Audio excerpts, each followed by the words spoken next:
우리 하나님 말씀 보도록 하겠습니다. 하나님 말씀은 창세기 3장입니다.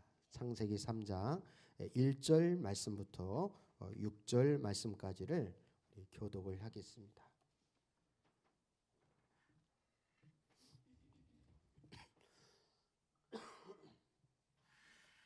창세기 3장 1절에서 6절 말씀, 제가 먼저 3장 1절을 먼저 선독하겠습니다. 뱀은 주 하나님이 만든 모든 들짐승 가운데에서 가장 강교하였다. 뱀이 여자에게 물었다. 하나님이 정말로 너희에게 동산 안에 있는 모든 나무의 열매를 먹지 말라고 말씀하셨느냐?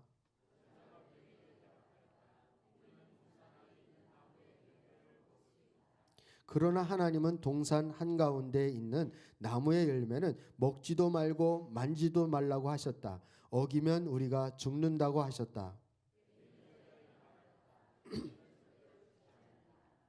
하나님은 너희가 그 나무 열매를 먹으면 너희 눈이 밝아지고 하나님처럼 되어서 선과 악을 알게 된다는 것을 아시고 그렇게 말씀하신 것이다.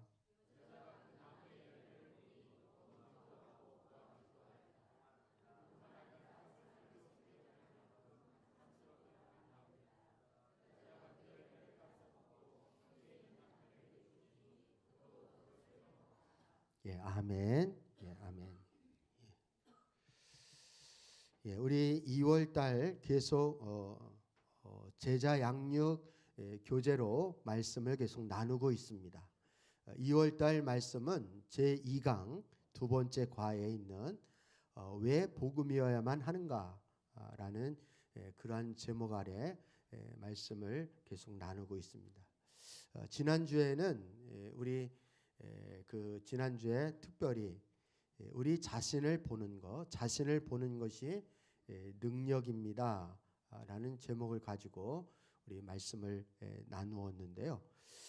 그래서 우리 성경이 말하는 우리 사람에 대해서 성경이 어떻게 진단하고 있는지, 또 우리가 정말 십자가의 끔찍한 형벌을 받을 만한 그러한 큰 죄인인지 이 부분을 우리가 보아야, 그래야 십자가의 능력이 우리에게 실제가 되어질 수 있다. 이런 부분에 대해서 우리 나누었습니다. 그래서 특별히 로마서 6장 4절 말씀에 있는 우리의 옛사람이 그리스도와 함께 십자가에 못 박혔다라는 그 옛사람에 대한 부분을 계속 우리 나누었습니다. 오늘 특별히 오늘은 그 옛사람의 출처와 속성에 대한 부분을 계속 이렇게 나누려고 하고 있습니다. 사실 저는 그 이렇게 그 점액 우울질이라 이렇게 뭐 계산을 하고 또 논리적으로 깊이 사고를 하고 막 이렇게 하는 거 별로 안 좋아하거든요. 근데 저희 아내는 우울 점액질이라 이제 이해가 돼야 이제 행동으로 옮기는 그런 스타일입니다. 그래서 정확하게 이렇게 그래서 뭔가를 이제 알아도 다 이렇게 숙지가 되어지고 다 이렇게 알아지는 이런 부분들에 대해서 되게 이제 이렇게 그런 부분에 은사가 있죠. 그런데 이제 특히 하나님 말씀 이렇게 우리 복음에 대한 부분도 마찬가지입니다. 복음도 이렇게 우리가 좀 어느 정도 하지 이걸 가지고 뭐 또 그냥 간단하게 말하면 될 거 가지고 그거를 몇 주에 걸쳐서 그냥 세세하게 자세하게 그렇게까지 하나, 이렇게 생각하시는 분도 있을 수 있는데 여러분 그렇지 않습니다. 특별히 이 옛사람, 우리 자기 중심성에 대해서는 여러분 우리가 분석을 아주 철저하게 깊이 할 필요가 있습니다. 왜 그런지에 대해서 여러분이 이제 살피면 살필수록 그거에 대한 공감을 하시리라 저는 확신합니다. 우리 어제는 우리 주일 내적 치유 이렇게 공부를 12주 과정 우리 열심히 주일날 또 이렇게 예배 끝나고 또 피곤하신데 또 12주 동안 열심히 공부하신 우리 수료자, 수료하신 분들이 같이 또 식사 교제를 갖고 또 이렇게 차도 마시는 그런 시간을 가졌는데 좀 내적 치유 통해서 이렇게 많이 은혜가 되었다라고 그런 말씀을 해주시고 그런 고백들을 하셔서 참 이렇게 하나님 앞에 감사한 마음을 가졌습니다. 또한 또 요즘 주일 말씀을 통해서 이렇게 은혜를 누리고 있다고 그동안 이렇게 신앙생활에 의문점이나 이렇게 채증 같이 이렇게 풀리지 않는 것들이 있었는데 말씀을 통해서 그 부분들이 해결되어지는 것 같아서 참 감사하다는 그런 이야기를 듣습니다. 여러분 목회자에게 제일 행복한 게 그런 소리를 듣는 것 같아요. 설교자에게 제일 힘이 되어지는 것들이 우리 성도님들이 말씀을 통해서 은혜를 받고 또 삶의 변화가 있고 또 힘을 얻을 때 제일 설교자로서 그게 큰 상급이고 보상이 아닌가 이런 생각이 듭니다. 우리 사랑하는 성도님들 가운데 역사하실 오늘도 성령님을 의지하며 또 우리 말씀을 통해서 큰 은혜의 시간이 되어질 수 있기를 주님의 이름으로 축복합니다. 어떤 사람들은 십자가 복음을 강조를 하면 사람이 주눅이 들고 의기소침해진다. 또한 가끔 말씀을 들을 때마다 죄책감이 사로잡혀서 신앙생활에 기쁨이 없다. 이렇게 말씀하시는 분들도 간혹 보게 됩니다. 그러나 너무 복음을 그렇기 때문에 너무 복음을 강조하면 안 되어지고 그냥 적당히 했으면 좋겠다. 그리고 긍정적이고 그리고 희망적인 그런 말씀을 많이 들었으면 좋겠다. 이렇게 말씀하시는 분들도 이렇게 만나게 됩니다. 하나님의 말씀은 말씀으로 사람을 세우고 말씀을 들으면 힘이 나고 하나님의 말씀이 사람들에게 힘을 주고 용기를 주어야 된다. 한 주간 세상 가운데에서 살기 힘들었던 성도들이 주일만이라도 말씀 들을 때 위로받고 용기를 얻고 힘을 얻어야 되지 않겠는가? 이제 이렇게 생각하시는 분들이 있습니다. 물론 그 말씀에 저도 동의를 합니다. 그렇지만 우리가 그저 그냥 거칠에만 이렇게 속에 진짜 수술을 해야 할 아픔의 상처는 그냥 내버려 두고 겉만 그냥 뭐라 그러나요? 우리 그냥 이렇게 약만 바르고 그냥 그 파스가 아니라 그 뭐죠? 반창고 그냥 붙인다고 그렇게 치유가 되어질 것 같으면 얼마든지 그렇게 하겠죠.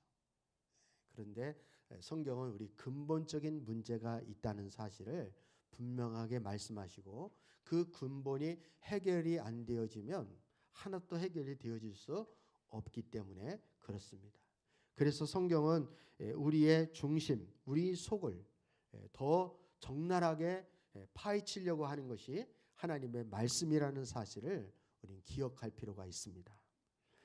하나님의 말씀은 사람의 속을 꿰뚫어 갈라내고 마음속에 품은 생각과 의도를 밝혀낸다. 이렇게 말씀을 하셨습니다.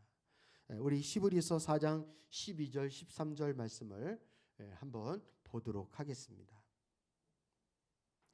시작. 하나님의 말씀은 살아있고 힘이 있어서 어떤 양날 칼보다도 더 날카롭습니다. 그래서 사람 속을 꿰뚫어 혼과 영을 갈라내고 관절과 골수를 갈라놓기까지 하며 마음에 품은 생각과 의도를 밝혀냅니다. 하나님 앞에는 아무 피조물도 숨겨진 것이 없고 모든 것이 그의 눈앞에 벌거숭이로 드러나 있습니다. 우리는 그의 앞에 모든 것을 드러내 놓아야 합니다. 하나님의 말씀은 살아있고 힘이 있다는 거예요. 그래서 그 하나님 말씀은 아주 예리한 양날 칼보다도 더 날카롭다는 것입니다.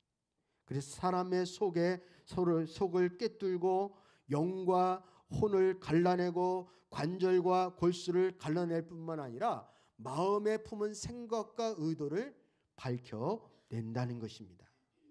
그리고 하나님 앞에 모든 것이 다 벌거벗은 것처럼 다 드러내 보이는 것이 하나님의 말씀이라는 것입니다. 누구나 자신을 보는 것은 쉽지 않습니다. 자신의 벌거벗은 모습을 보아야 하기 때문에 그렇습니다. 자신의 바닥까지 치는 모습을 보는 것은 그야말로 쉽지 않습니다. 자존심이 상하고 수치스럽고 내가 이것밖에 안 되어지는 인간인가 이런 것을 생각하면 참 견디기가 쉽지가 않습니다. 이렇게 말씀은 우리를 찌르고 쪼개고 그리고 우리의 마음에 품은 생각과 의도까지도 다 밝혀내어지는 것이 살아있는 생명력 있는 하나님의 말씀이라는 것입니다. 이럴 때 말씀이 우리에게 말씀하실 때 이렇게 말씀이 우리를 찌르고 쪼개고 마음에 품은 생각과 의도를 밝힐 때 말씀이 우리를 벌거벗은 것처럼 다 드러내 보일 때 사람들은 두 가지 반응을 보입니다. 하나는 정직하게 자신을 보는 것이고 또 하나는 타협과 변명의 자리로 가는 것입니다. 그러면 지금까지 내가 한 것이 뭐야? 그럼 복음의 기준으로 사는 사람이 어디 있단 말이야? 나만 그런가? 이렇게 타협하며 변명한 사람이 있는가 하면 그러나 자신을 정직하게 보는 사람은 나는 본래 그런 인간이야. 그런 사람이야. 그래서 주님의 은혜가 아니면 나는 소망이 없어. 그래서 나는 날마다 주님의 십자가의 은혜가 필요한 자야 라고 주님을 더 의지하게 되어지는 것입니다. 여러분 성경에 보면 소경이 소경을 인도하면 둘이 구덩이에 빠진다 그랬죠. 여기서 말하는 소경은 육신의 소경을 이야기하는 것이 아닙니다. 그 당시에 종교 지도자들을 의미하고 있는 것입니다. 그 당시에 예수님 당시에 바리새인이나 종교 지도자들은 누구보다도 성경적인 지식이 있었고 또 누구보다도 가르치는 자의 입장에 서 있는 그런 사람이었습니다. 근데 저들의 특징은 다른 사람의 잘못은 보지만 누구를 못 본다는 특징이 있습니까? 자기를 못 본다는 특징이 있습니다. 이걸 가지고 주님은 소경이라고 말하는 거예요. 영적인 소경은 남의 허물이나 남의 단점은 잘 볼 수 있지만 유독 누구를 못 봐요? 자신을 못 보는 거예요. 여러분 오늘 말씀을 통해서 특별히 나 자신이 보일 수 있는 그런 영적인 눈을 뜰 수 있는 그런 은혜가 저와 여러분 가운데 있어지기를 주님의 이름으로 축복합니다. 우리 지난주에 여러분 기억나시느냐 모르겠습니다. 이게 이제 제자 양육 교제이기 때문에 사실은 계속 연결이 되어지는 거예요. 제자 양육을 뭐 하다가 중간에 이렇게 끝나고 뭐 이게 아니니까 그걸 여러분 염두에 두시고 말씀을 이해했으면 좋겠습니다. 지난주 로마서 6장 말씀 우리의 옛사람이 그리스도와 함께 십자가에 못 박혔다. 이 부분 우리 살펴봤습니다. 이 옛사람은 뭐라는 걸 우리 살펴봤습니까? 자기중심. 이 자기중심이 죄의 뭐라고요? 뿌리입니다. 뿌리. 우리가 흔히 말하는 이 죄들이라고 하는 것은 다 죄의 열매를 말하고 있는 것인데 그 열매는 뭐에서부터 시작되어지는 거라고요? 이 자기중심성인 이 죄의 뿌리로부터 시작이 되어지는 것입니다. 그러면 이 자기중심, 즉 옛사람의 시작이 도대체 어디서부터 시작이 되었는가라는 것을 오늘 말씀을 통해서 같이 나누려고 하는 것입니다. 에덴 동산 반역, 그것이 옛사람의 시작입니다. 하나님이 아담과 하와를 창조하시고 에덴 동산을 맡기셨을 때 아담과 하와는 죄에 대하여는 죽고 하나님에 대해서만 살았습니다. 여러분, 죽었다라고 하는 것은 그거에 대해서 반응을 안 한다는 거예요. 아담과 하와가 타락하기 전에 에덴 동산에서 살 때에 죄에 대해서 아담과 하와가 반응을 했을까요? 안 했을까요? 안 했죠. 누구에게만 반응을 했습니까? 하나님에게만 반응을. 그러나 죄가 세상에 들어오자 인간은 하나님에 대하여는 죽고 반면에 죄에 대해서는 살아나는 그런 존재가 되었습니다. 이것이 옛사람의 시작인 것입니다. 그때부터 인류는 하나님으로부터 멀어지게 되었고 그리고 죄의 종로로 타며 살게 되었다는 것입니다. 어떻게 그것이 시작되었는지가 오늘 창세기 3장 1절부터 6절까지 말씀이 그것을 이야기해 주고 있습니다. 우리 다시 한번 4절 말씀부터 6절까지를 한번 읽어보도록 하겠습니다. 우리 창세기 3장 4절에서 6절입니다. 시작. 뱀이 여자에게 말하였다. 너희는 절대로 죽지 않는다. 하나님은 너희가 그 나무 열매를 먹으면 너희의 눈이 밝아지고 하나님처럼 되어서 선과 악을 알게 된 것이라 하시고 그렇게 말씀하신 것이다. 여자가 그 나무의 열매를 보니 먹음직도 하고 보암직도 하고 그뿐만 아니라 사람을 슬기롭게 할 만큼 탐스럽기도 한 나무였다. 여자가 그 열매를 따서 먹고 함께 있는 남편에게도 주니 그도 그것을 먹었다. 아멘.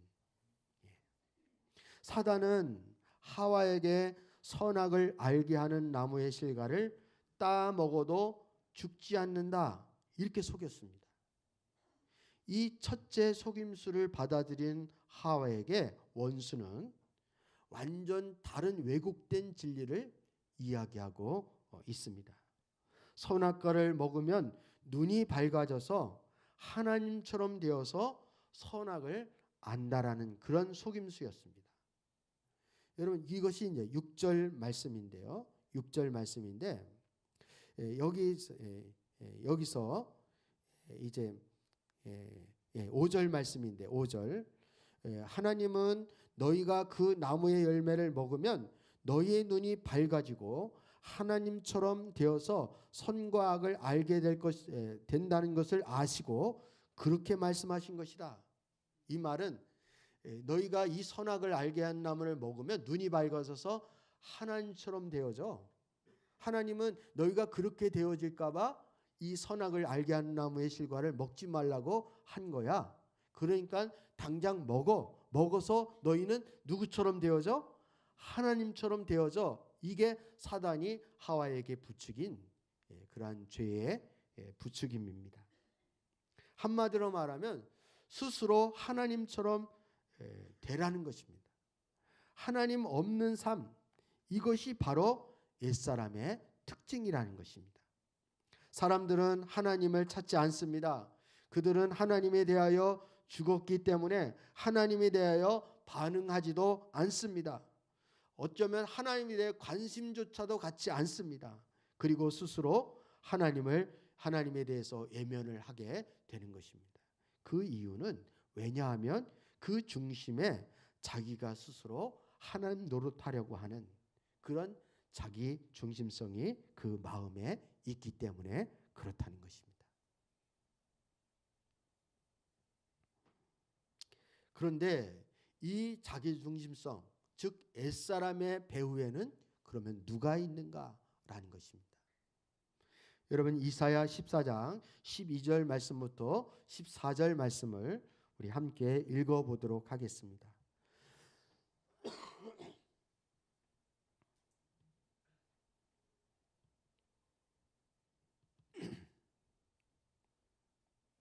이사야 14장 12절부터 14절입니다. 시작.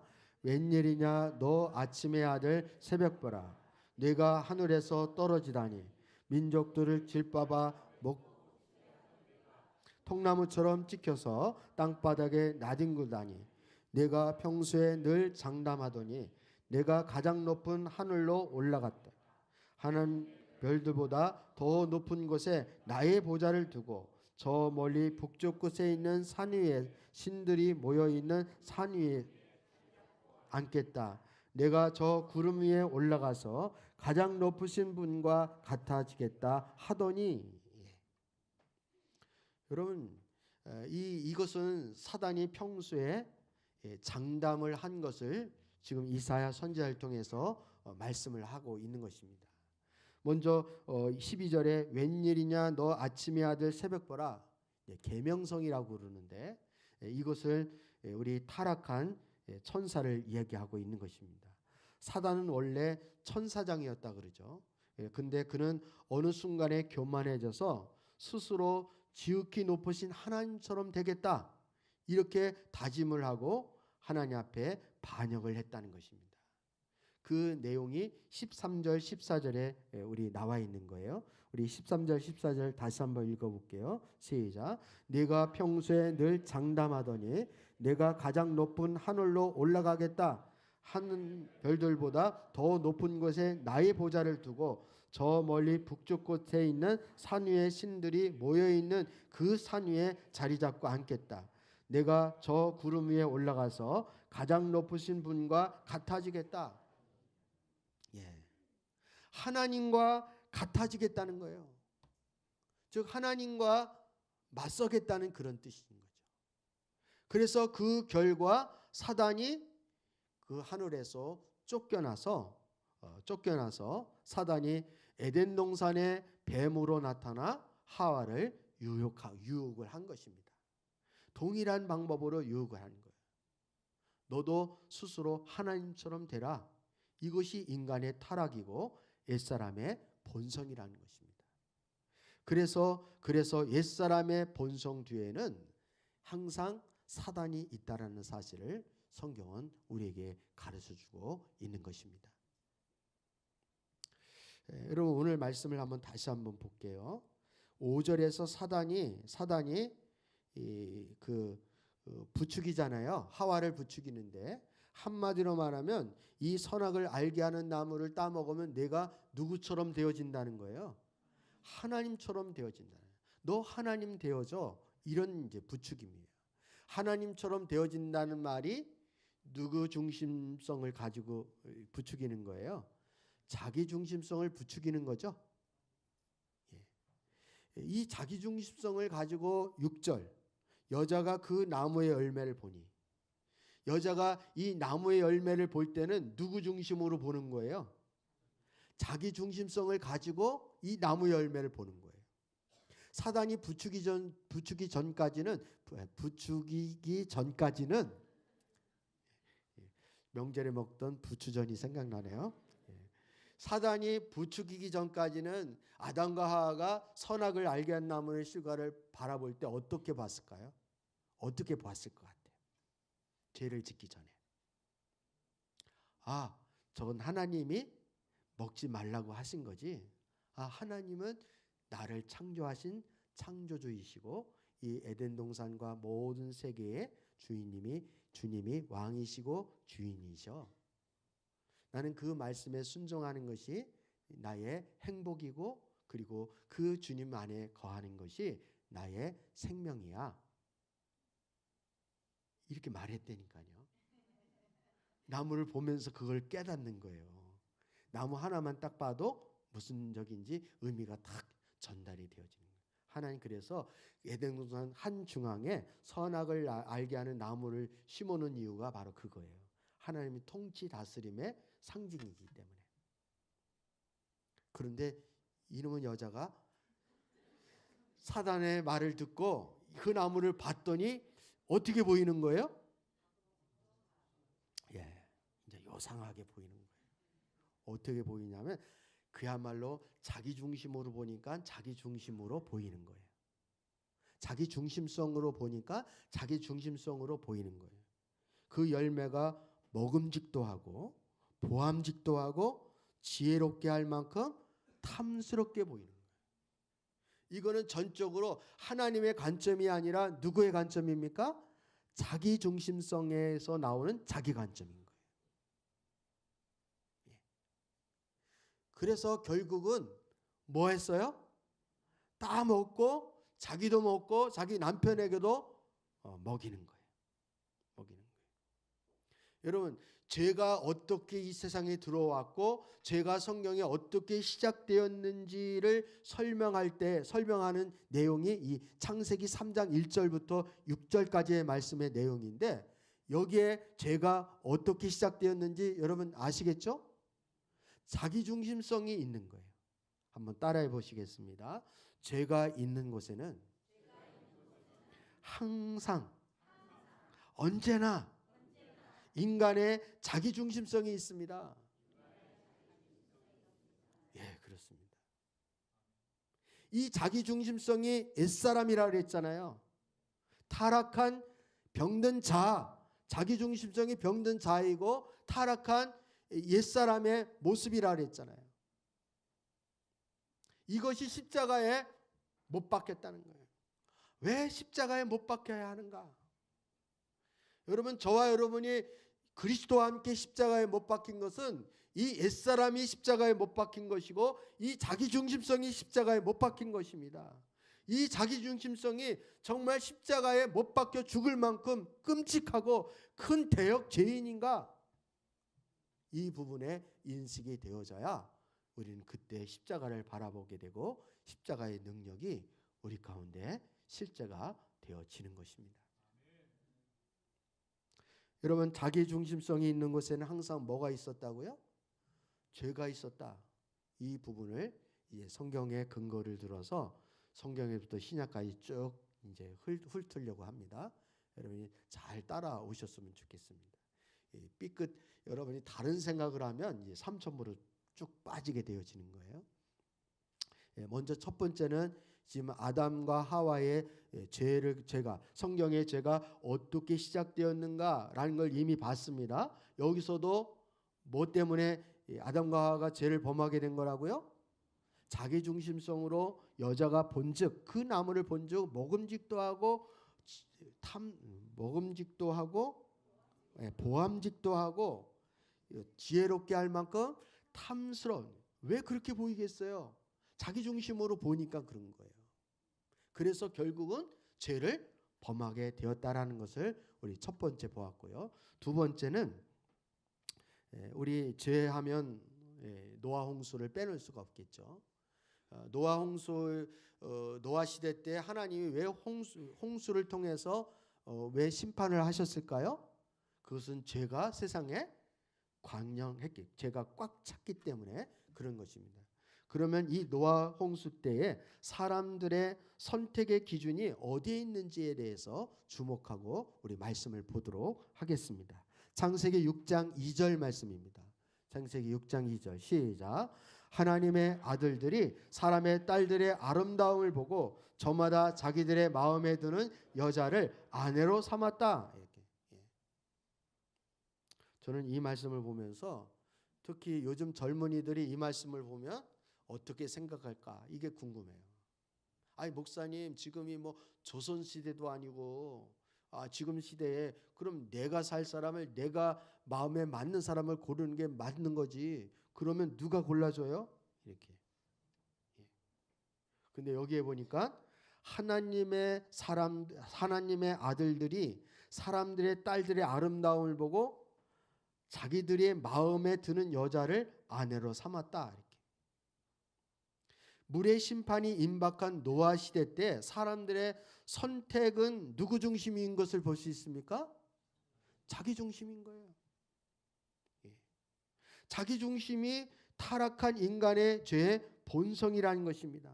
사람의 죄악이 세상에 가득 차고 마음에 생각하는 모든 계획이 언제나 악할 뿐이었던 노아 시대 때에 사람들의 선택의 기준을 보면 자기 중심이었다는 것을 우리는 알 수 있다는 것입니다. 예수님이 요즘 세대와 노아 시대 때가 비슷하다 그랬죠? 지금 이 시대와 노아 시대 때가 같다 그랬죠? 요즘 젊은이들은 결혼 상대자를 누구를 선택을 합니까? 어떻게 선택을 할 것 같아요? 우리 청년들 한번 얘기 좀 해보세요. 내가 좋아하는 사람을 선택해야 맞습니까? 하나님이 맺어주는 사람을 선택해야 맞습니까? 우리 결혼한 분들은 저렇게 말씀을 하시는 거예요. 그런데 저렇게 말씀하시는 것이 이게 그냥 말하는 게 아니에요. 다 이 경험을 통해서 체험을 통해서 하신 말씀. 여러분 내가 뭐 필이 뭐 꽂히고 뭐 분위기가 뭐 어떻고 저떻고 뭐 이렇게 가지고 한껏 골라봤자 살아보니까 어때요? 그 이상은 제가 상상에 맡기겠습니다. 여러분 그게 중요한 게 아니에요. 나를 나보다 더 잘 아시는 하나님이 나에게 만나게 해준 사람, 나에게 붙여준 사람, 나에게 돕는 배필로 하나님이 만나게 해준 사람을 선택하는 것이 이게 하나님 중심인 거예요. 근데 죄가 세상에 관영했을 때에 이 세상의 생각, 사람들이 생각하는 모든 생각이 악한 시대인 노아 시대 때는 그렇게 선택하지 않았다는 거예요. 자기가 필이 꽂혀야 되고 자기가 맞아야 되고 내 마음에 맞는 사람을 선택을 했다는 거예요. 그래봤자 별 소용이 없는데도. 여러분 제가 지금 뭘 얘기하는지 결혼관에서 말하고 싶은 것이 아니라 초점은 선택의 기준이 누구 중심이었다는 걸 말하고 싶은 거예요. 자기 중심이었다는 것을 말하고 싶은 거예요. 하나님은 온데간데도 없습니다. 하나님께 여쭤봤다든지 성경적인 가치관으로 선택을 했다든지 이런 내용이 이 노아 시대 때 사람의 아들, 아니 적어도 사람의 아들들도 아니고 하나님의 아들들이라면 하나님의 뜻을 물어봐야 되잖아요. 우리도 결혼을 하면 부모님의 승낙을 받아야 되는 것처럼 하나님 뜻을 물어봐야 되는 거잖아요. 근데 그렇게 하지 않았다는 거예요. 여러분 또 제하면 언제를 들 수 있느냐 하면 사사시대 때를 우리 얘기할 수 있습니다. 이스라엘이 이제 나라가 세워지고 그리고 다른 나라들은 왕들이 다 왕정 정치를 하던 시대인데 이스라엘 백성들은 왕이 없었어요. 다른 이방인들은 다 왕이 있었는데 이스라엘에는 왕이 없었어요. 그래서 이스라엘에 굉장히 무정부 상태의 혼란의 시대가 있었습니다. 그 시대를 우리 사사시대라고 그러는데 그 사사시대의 특징을 사사기 17장 6절에서 잘 말해주고 있습니다. 사사기 17장 6절입니다. 우리 한번 읽어보겠습니다. 신아 점심 줄게. 그때 시작. 그때에 이스라엘 왕이 없었으므로 사람들은 저마다 자기의 뜻에 맞는 대로 하였다. 그때가 어느 때냐면 사사시대를 말하는. 사사시대 때는 이스라엘에 왕이 없었어요. 근데 사실 왕이 없는 게 아니라 누가 왕 노릇했습니까? 하나님이. 육신에 보이는 왕은 없을지라도 영적인 하나님이 이스라엘을 통치하고 다스렸다는 거예요. 근데 사실은 이스라엘 백성들이 하나님에 대하여 반응을 하지 않으니까, 즉 하나님을 인정하지 않고 찾지 않고 누구의 뜻대로 그렇게 살았다고요? 자기의 뜻에 맞는 대로. 이제 성경은 그것을 자기 옳은 소견대로 이렇게 표현하고 있습니다. 자기 옳은 소견대로. 그 결과 이 사사시대 때는 무질서하고 무정부 상태의 시대라고 우리 보통 말하고 있습니다. 이스라엘 백성들의 행동의 기준을 보면 여전히 자기 중심성이라는 사실을 우리는 볼 수 있다는 것입니다. 또 이스라엘의 이제 죄악된 시대를 생각해 보면 뭐니 해도 이스라엘 멸망을 들 수 있습니다. 물론 이제 북이스라엘은 이미 망했고요. 남유다가 바벨론에 이제 포로로 잡혀갈 그 시기에 그때가 에레미야 시대 때인데 에레미야 시대 때가 영적으로 보면 심각한 시대이죠. 나라가 망하기 일보 직전이기 때문에 그러면 이때 이스라엘 백성들은 어떤 신앙관을 가졌는가라는 것을 우리 에레미야 2장 13절 말씀을 통해서 우리 한번 보도록 하겠습니다. 에레미야 2장 13절입니다. 시작. 참으로 나의 백성이 두 가지 악을 저질렀다. 하나는 생수의 근원인 나를 버린 것이고 또 하나는 전혀 물이 고이지 않는 물이 새는 웅덩이를 파서 그것을 샘으로 삼는 것이다. 바벨론 포로를 목전에 두고 있는 이스라엘 백성들이 두 가지 죄악을 행했다는 것입니다. 하나는 생수의 근원 대신 하나님을 버린 것이고 또 두 번째는 스스로 웅덩이를 판 것인데 그 웅덩이는 물이 고이지 않는 터진 웅덩이라는 것입니다. 우리 세번역에는 스스로라는 말이 없는데 개정 성경에는 스스로 웅덩이를 팠다는 거예요. 하나님 없는 삶을 살았다는 거예요. 여러분 여기서도 자기중심성이 보이죠? 에레미야 시대 때 이스라엘 백성들은 하나님의 자원으로 살지 않고 스스로 살아갈 방법을 구했다는 것입니다. 이것을 가지고 하나님은 악이라고 하시고 심판하시겠다고 말씀하십니다. 그리고 하나님을 떠나서 스스로 웅덩이를 판 것은 결국 물이 고이지 않는 웅덩이라고 하십니다. 이것이 헛된 것이라고 말씀하고 있는 것입니다.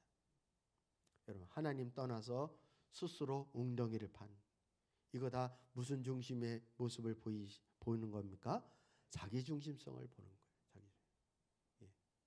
죄가 있는 것은 항상 뭐가 있다고요? 자기 중심성이 있습니다. 여러분 이 관점으로 계속 말씀을 계속 살펴보았으면 좋겠습니다. 여러분 그리고 이제 예수님의 십자가 사건을 예언한 이사야 말씀을 보면 특히 이사야 53장 말씀을 보면 예수님의 십자가 사건을 잘 묘사하고 있는데 그중에 예수님이 십자가에서 담당하신 그 죄악이 어떤 죄악이었는지를 우리 이사야 53장 6절 말씀을 한번 보도록 하겠습니다. 시작. 우리는 모두 양처럼 길을 잃고 각기 제 갈 길로 흩어졌으나 주님께서 우리의 모든 죄악을 그에게 지우셨다. 여러분 주님께서 우리의 모든 죄악을 짊어지셨는데 그 짊어지신 죄악이 뭐라는 거예요? 우리가 모두 뭐처럼요? 양처럼 길을 잃고 각기 무슨 길로 가요? 제 갈 길로 가는 거예요. My way. 여러분은 제 갈 길로 갑니까? 주님이 가르쳐 주신 길로 갑니까? 말로만 그렇죠. 내가 이런 꿈을 이뤄야 되겠다. 내 야망과 소망은 이렇다. 이 길이 아니라 주님이 나를 이 땅에 왜 보내주셨는지, 주님이 나를 왜 구원해 주셨는지, 나를 왜 창조해 주셨는지 그 하나님의 그 사명을 보고 주님이 그 사명에 맞는 나의 비전을 하나님 비춰주실 때 그 비전을 따라 믿음으로 순종하여 가는 것을 우리는 주님의 길로 간다. 이렇게 말하는 거예요. 가면서 주님 주님 하면서 내 길로 가는 게 주의 길이 아니라 우리는 우리 길 마이 웨이 이렇게 내 길 가면서 주님 주님 이렇게 하면 그게 주의 길인 줄 생각하는 거예요. 여러분 그게 아니라 여러분 주님이 왜 나를 지금 이 땅에 보내주시고 예수님을 나를 왜 예수 믿게 했는지 구원해 주셨는지 그 목적에 부합한 삶을 사는 것이 주의 길을 가는 것입니다. 주일날 그냥 주일날 예배당에 와서 예배드리면 주의 길 가는 게 아닙니다.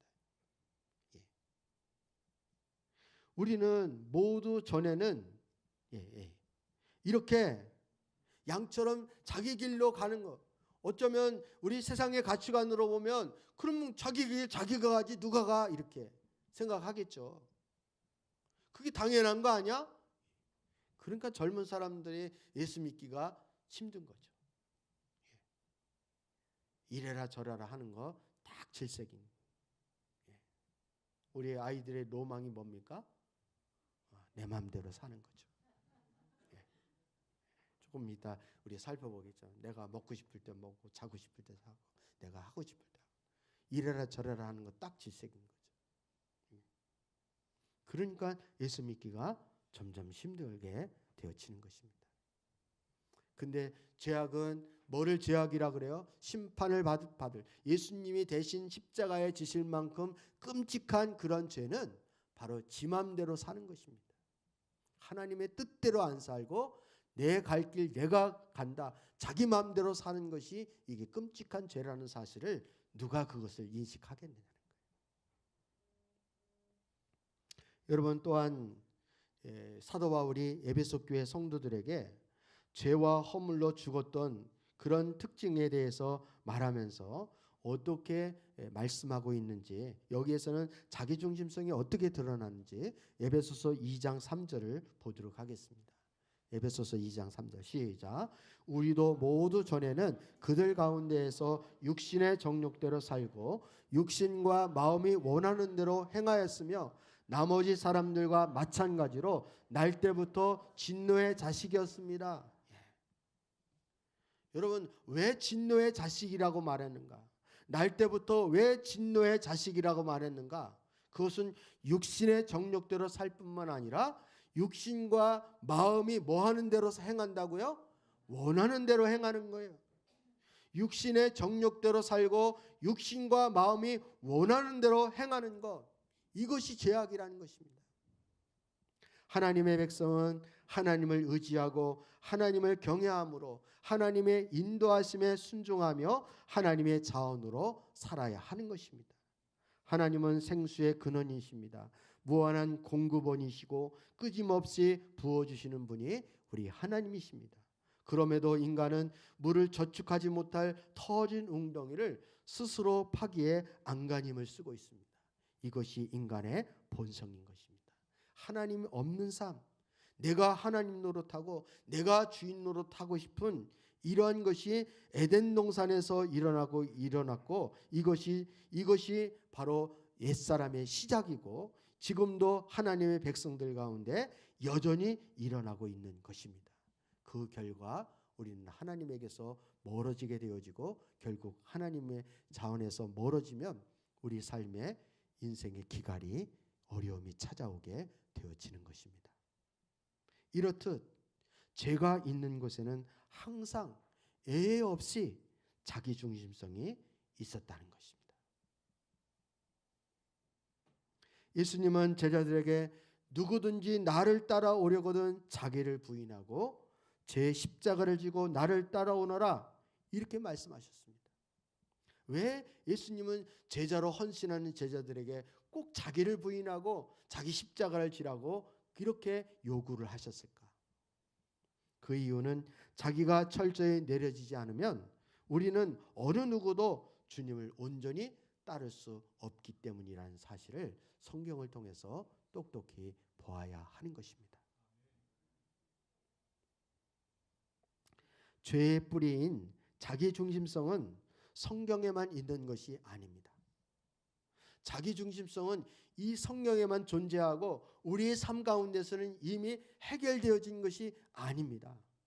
자기중심은 우리의 삶과 신앙생활에도 얼마든지 있다는 사실을 우리는 보아야 하는 것입니다. 한번 죄송하지만 따라해 보실래요? 우리는 지독한 자기중심 덩어리입니다. 한번 옆에 분에게 자기중심 덩어리입니다. 우리는.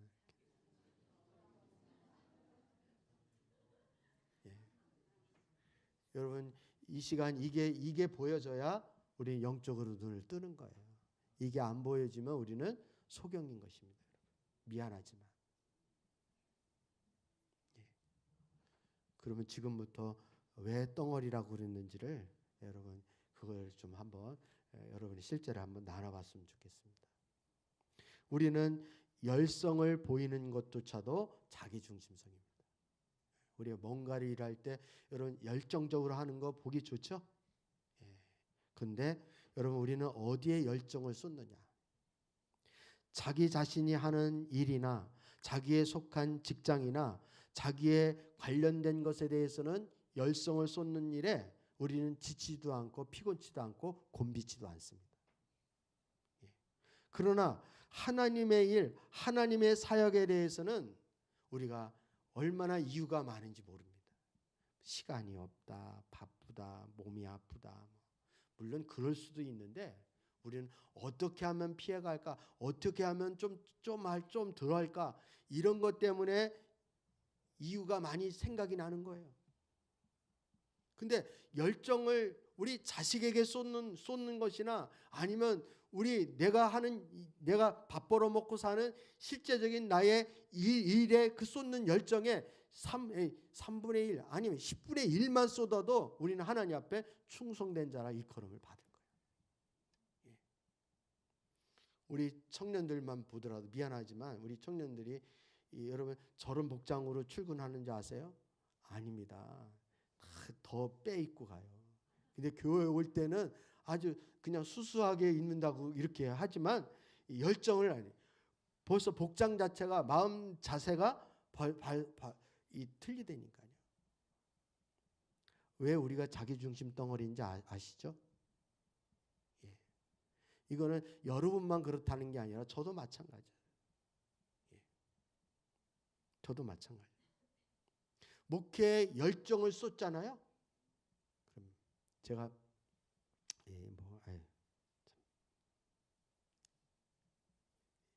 어느 세미나에 우리 성도님들을 막 모시고 다닐 때가 있었는데 그때 막 목자들 뭐 이렇게 리더 되시는 분들이 안 가면은요 제가 막 전화를 해가지고 왜 안 나오냐고 당장 나오라고 그냥 막 속을 막 끓이면서 그냥 막 제가 막 그냥 막 열심을 막 보냈잖아요. 막 그러면서 씩씩거리면서 여기서 이렇게 김이 막 나오면서 막 이제 기도를 하고 있는데 하나님이 너 왜 그리 난리냐 네가 이렇게. 하나님 제가 성도들을 이렇게 빨리 이렇게 십자가 복음으로 가르치고 이렇게 세워서 교회가 튼튼히 서가야 되는 거 아닙니까? 그랬더니 진짜 너 교회 때문에 그러냐? 너 때문에 그러냐? 제가 빨리 목회 성공해서 목회 잘한다는 소리 듣고 싶고 능력 있는 목회자의 소리 듣고 싶은 그 자기중심성 때문에 그 난리를 치는 거예요. 겉보기에는 정말 외식하는 자죠. 겉보기에는 정말 믿음이 좋은 것 같고 겉보기에는 정말 하나님 영광을 위해 사는 것 같죠. 그렇지만 그 내면의 속을 꿰뚫어 보시는 하나님 보실 때는 그냥 자기중심성에서 난리를 치는 거예요. 여러분 이런 것들이 얼마나 많이 있는지 모릅니다. 우리는 자기 자식을 위해서 쓰는 돈은 하나도 아까워하지 않습니다. 그런데 진작 주님을 위해서 쓰는 것에 대해서는 손이 벌벌 떨리는 거죠. 우리는 사랑을 하고 교제를 하는 것도 얼마나 자기중심성인지 모릅니다. 사랑을 하고 교제하는 것도 자기중심성입니다. 우리는 사랑하는 것도 자기에 속한 사람을 먼저 사랑합니다. 자기에게 도움이 되는 사람을 중요하게 여기고 그런 사람과 교제하기를 좋아합니다. 그래서 같은 공동체 안에서도 끼리끼리 유유상종 이렇게 어울리기를 좋아하는 이유가 바로 여기에 있는 것입니다. 근데 성경은 이렇게 말하죠. 너희는 사랑하는 사람만 너희가 사랑하면 무슨 상을 받겠느냐? 세리도 그만큼은 하지 않느냐? 또 너희가 너희 형제들에게만 인사하면서 지내면 남보다 나은 것이 무엇이냐? 이방인들도 그만큼은 하지 않느냐? 이렇게 말씀하시는 거예요. 여러분 우리가 교제를 하고 사람을 사귀는 것도 우리가 사랑을 하는 것도 정말 하나님의 마음을 품고 하나님의 관점에서 사람을 평가하고 사람을 보느냐라는 것이죠. 그런데 우리는 그렇지 않을 경우가 너무 많이 있는 거예요. 왜 그래요? 자기중심 덩어리이기 때문에 그래요. 이것이 얼마나 끔찍한 거를 우리는 봐야 되는 거예요. 예수님은 보는 사람마다 예수님이 막 화를 내시거나 예수님이 그러지 않았습니다. 여러분 하나님이 보시는 것과 우리가 보는 게 다르다는 거 아시죠? 하나님의 생각과 우리의 생각이 다르고 하나님의 길과 우리의 길이 다르다는 거 아시죠? 근데 이게 여러분 얼마나 다른지를 우리는 이거를 체험을 하셔야 돼요. 우리가 볼 때는 어떤 사람이 나쁜 놈입니까? 어떤 사람이 죽일 놈이에요? 사기치고 간음하고 살인하고 이런 것들은 다 싸잡아가지고 다 감옥 보내고 다 세상에서 단절시켜야 된다. 이렇게 TV를 보면서 그렇게 우리 주장하지 않습니까? 그런 마음, 그런 의분이 막 나오지 않습니까? 근데 예수님은 그러지 않았어요. 오히려 간음하고 세금 떼먹고 막 이런 자와 친구하시는 거예요. 그런 자에게 막 주님이 화를 내시거나 막 지적을 하시거나 이렇게 하지 않으셨습니다. 오히려 겉으로는 거룩하다 그리고 막 그냥 뭐 그러면서 속에는 자기 기득권으로 가득 차이고 자기 중심으로 가득 차 있는 이 해칠한 무덤과 같은 외식하는 선지자, 이 서기관들과 바리새인들, 종교 지도자들 이런 자들에 대해서는 주님이 견딜 수 없는 분노를 그들에게 표출한 걸 우리는 봐야 됩니다.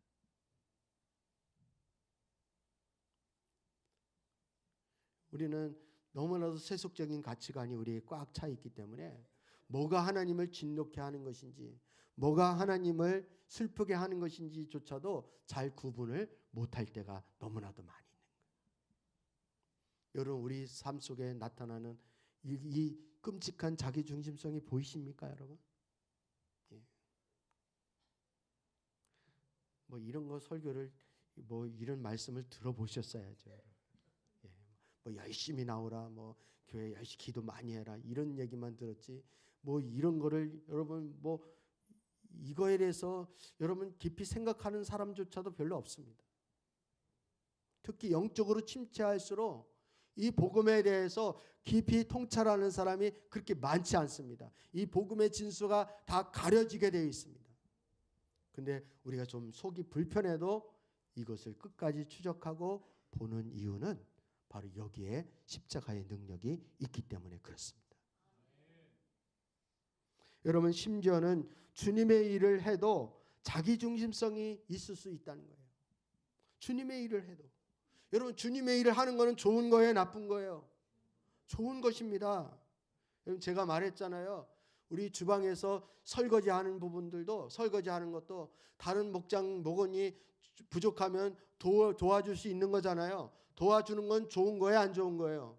좋은 거죠. 근데 여기에도 자기중심성이 나타날 수 있다니까요. 내가 도와주면 다음에 나 할 때도 도와주겠지 이런 거. 아니면 나 이렇게 하면 내가 그 사람의 그 목자의 마음을 사겠지 이렇게.